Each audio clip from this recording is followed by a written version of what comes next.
A partir de las 12:30 está previsto que inicie la plenaria en que la Asamblea deberá determinar si autoriza o no el enjuiciamiento penal de la vicepresidenta Verónica Abad. Hasta esa hora, o hasta esta hora, y quizás hasta esa hora, existirá incertidumbre porque las bancadas no han hecho público cuál va a ser su posición ante el requerimiento de la Corte Nacional de Justicia. ¿Qué va a hacer Construye? Lo vamos a revisar con Jorge Peñafiel, asambleísta de esta organización política. Buenos días, abogado.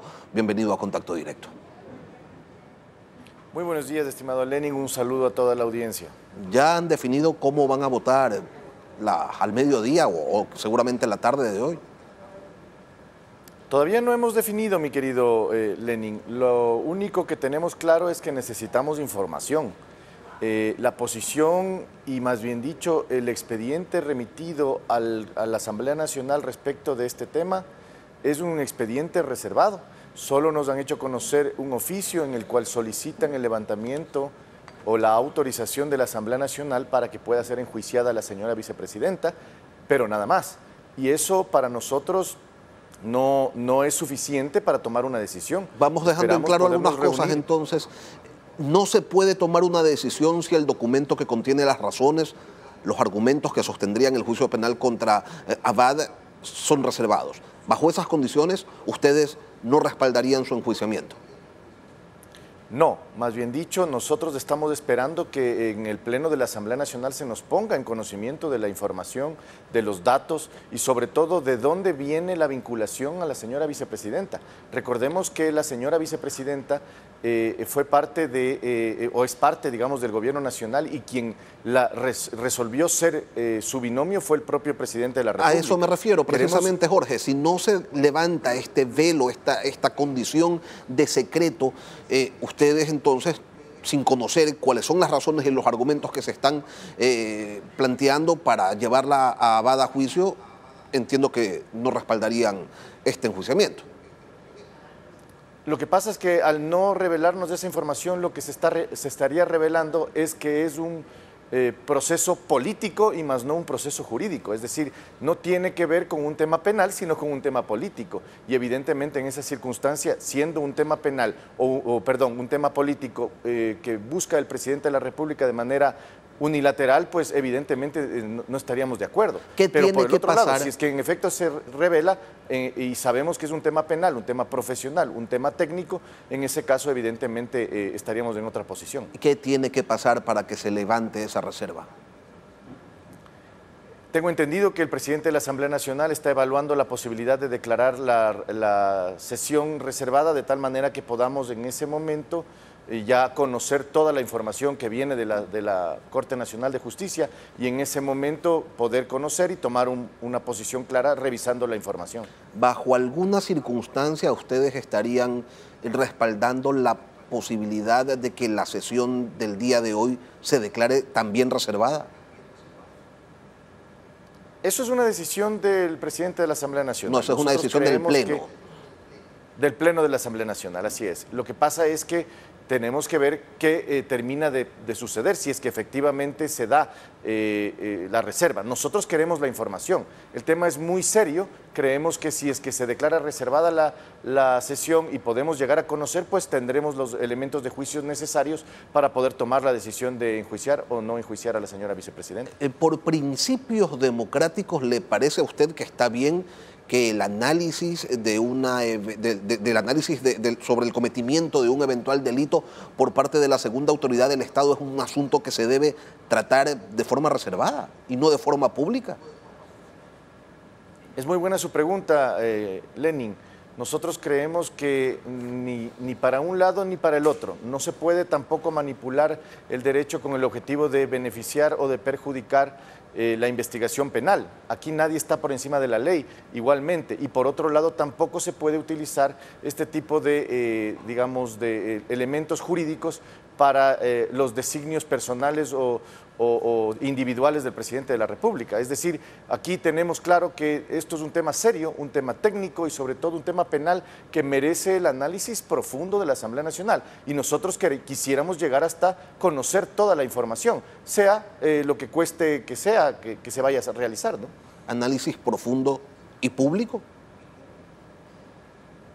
Yo creo que siempre tiene que ser público. Todas las entidades y las autoridades públicas tienen que tener sus actuaciones, poner sus conductas siempre a la luz pública, de tal manera que no haya dudas luego de por qué o qué es lo que sucedió. Nosotros, asambleístas, pues podemos perfectamente debatir públicamente esto, pero esa será una posición, claro, en el momento que se nos solicite esa autorización. A final de cuentas, no es que van a hablar sobre temas de seguridad del Estado, van a hablar sobre un eventual caso de concusión, sobre una corruptela en más, si es que esta hubiera sido cometida de manera efectiva. Desde el Partido Social Cristiano se ha dicho que esa declaración de reserva es un caramelo.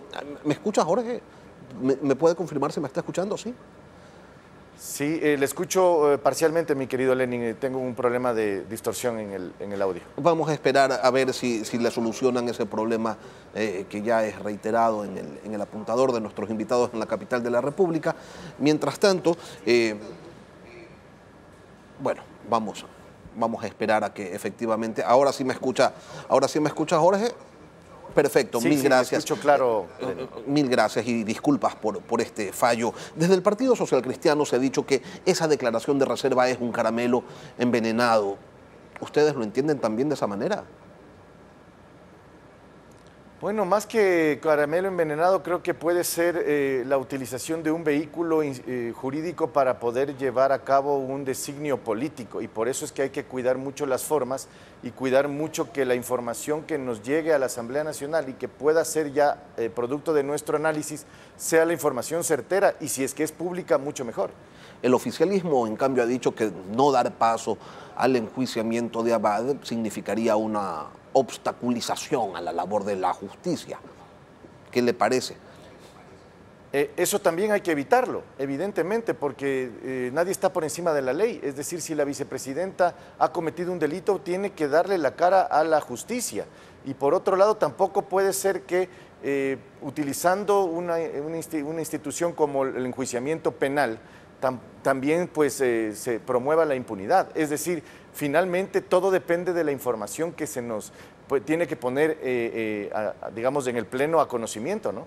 Bueno, tampoco es que se estaría fomentando la impunidad, porque los delitos como los de concusión no prescriben, y en algún momento se terminará el cargo de Verónica Abad como vicepresidenta de la República, y podría retomarse sin ningún problema por parte de la justicia ordinaria. Ahora, semanas atrás, desde Construye se había reconocido una suerte de persecución política del gobierno hacia Verónica Abad. ¿Ese criterio ha sufrido alguna modificación? ¿Lo conectan ustedes con esta intención de procesarla penalmente o lo ven como dos cosas distintas que no tienen nada que ver entre sí? Bueno, en principio creo que la decisión o la intención del gobierno nacional y del presidente de la República ha sido de que la vicepresidenta se aleje lo más posible del poder y del ejercicio de su gobierno. Eso no es una decisión y una, digamos, percepción nuestra. Son hechos claros. La envió a Israel, un país que se encuentra en guerra en este momento, para simplemente mantenerla lejos de la luz pública. Lo propio en relación a todas las instancias que ha venido haciendo y procesando el gobierno para mantenerla a ella presionada o, en su defecto, con elementos que le hacen a ella dudar o quisieran, como que apareciera que quisieran que renuncie. Esos son elementos fácticos que no podemos negar. El día de hoy es diferente, no obstante, debido a que es un enjuiciamiento penal. Es decir, aquí ya hay otras instituciones y otras autoridades involucradas, como la Fiscalía General del Estado, como la Corte Nacional de Justicia, y por eso es que se vuelve y se torna tan importante la información, los datos y los documentos que formen parte del expediente. Para que resuelvan en función de contenidos y no por un acto de fe, que parecería ser que es lo que se está pretendiendo desde la Corte Nacional de Justicia. ¿Qué pasa, abogados, si no se alcanzan los votos para autorizar ni negar expresamente el enjuiciamiento a Abad? ¿La Corte Nacional podría entender que ha habido una autorización tácita y procesarla de todas maneras, o no cabe? No, en lo absoluto. En criterio personal, yo creo que ante no tener la cantidad de votos necesarios, la autorización simple y llanamente no no existe. Por tanto, al no existir una autorización, la Corte Nacional de Justicia tendrá que continuar el juicio sin ella, prescindir de ella, o en su defecto, si es que depende el delito de ella, pues evidentemente no puede continuar. Eso ya será valoración de la Corte Nacional de Justicia. Pero en principio la autorización no llega a los 92 votos, no hay la misma y por ende la Corte Nacional de Justicia tendrá que tomar una decisión de si seguir o no seguir de acuerdo a las condiciones propias del expediente. Pero sin Abad. Ayer el Tribunal Contencioso Electoral declaró la nulidad de lo actuado por el CNE y revocó en todas sus partes la sentencia del juez Ángel Torres. Con ello se garantiza la permanencia de Construye en el registro electoral. Yo le quiero preguntar algo, abogado. ¿Esto los condiciona de alguna manera a ustedes en la votación sobre Abad? El hecho de que se haya resuelto ayer en el Tribunal Contencioso Electoral sobre la permanencia de Construye en el registro, ¿de alguna forma los condiciona? En lo absoluto. Nosotros tenemos certeza de que la decisión tomada por el Tribunal Contencioso Electoral finalmente fue una decisión en derecho. Lo que ha hecho la mayoría del tribunal en pleno fue resolver sobre una condición que fue parte de nuestra apelación, que era la nulidad de la sentencia toda vez que no se había cumplido todos los parámetros jurídicos y de respeto al debido proceso que a Construye le siguió el señor Ángel Torres, y también en el expediente administrativo del Consejo Nacional Electoral, en donde precisamente tiene mayor influencia la visión de gobierno.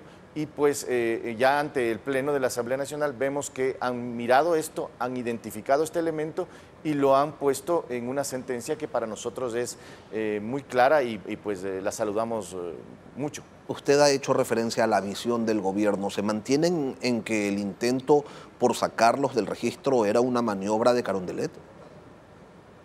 No nos cabe duda, estimado Lenin, aquí hay mucha influencia y hay elementos y claros síntomas de que existió esa influencia por parte del gobierno nacional en la sentencia del señor Torres. Por esa razón, el señor Torres está denunciado por prevaricato, porque ha ido y ha sentenciado en contra de norma expresa.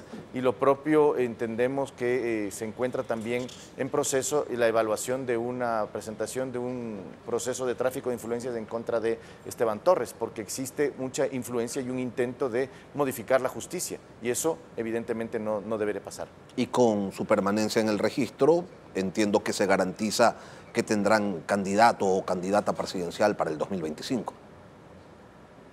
Así es, nosotros empezamos ya un proceso interno de fortalecimiento de estructuras, de identificación de cuadros, de intenciones, evidentemente, y también pues de los procesos administrativos que corresponden para poder definir los candidatos o el candidato que nos va a representar a nosotros en la papeleta del año 2025. ¿Para la presidencial solos o en alianza? No nos cerramos. Definitivamente nosotros somos una organización política democrática. Creemos que no todas las visiones, no solo las visiones nuestras, sino todas las visiones son aquellas que conforman la democracia. Sabemos que estamos luchando contra verdaderos titanes electorales y vamos nosotros a proponer una gran papeleta, y si es en alianza, pues mucho mejor, una alianza amplia, democrática, republicana, que impulse valores positivos, de transparencia, de honestidad y anticorrupción. Y claro que sí, pues estar en la papeleta pues será un objetivo, creo ya, no solo del Movimiento Construye, sino de las fuerzas democráticas que representan la anticorrupción en el país. ¿Con quiénes han conversado, Jorge, para, no sé, ver si es que hay posibilidad de construir una alianza?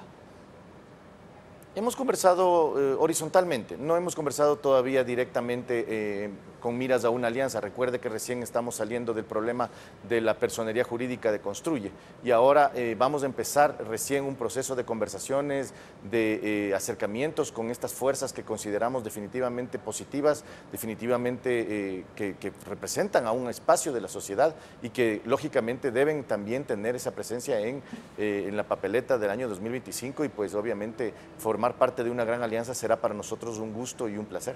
Jorge Peñafiel, asambleísta por Construye, abogado, mil gracias por acompañarnos esta mañana aquí en Contacto Directo. Estimado Lenin, muchas gracias y muy buen día a todos.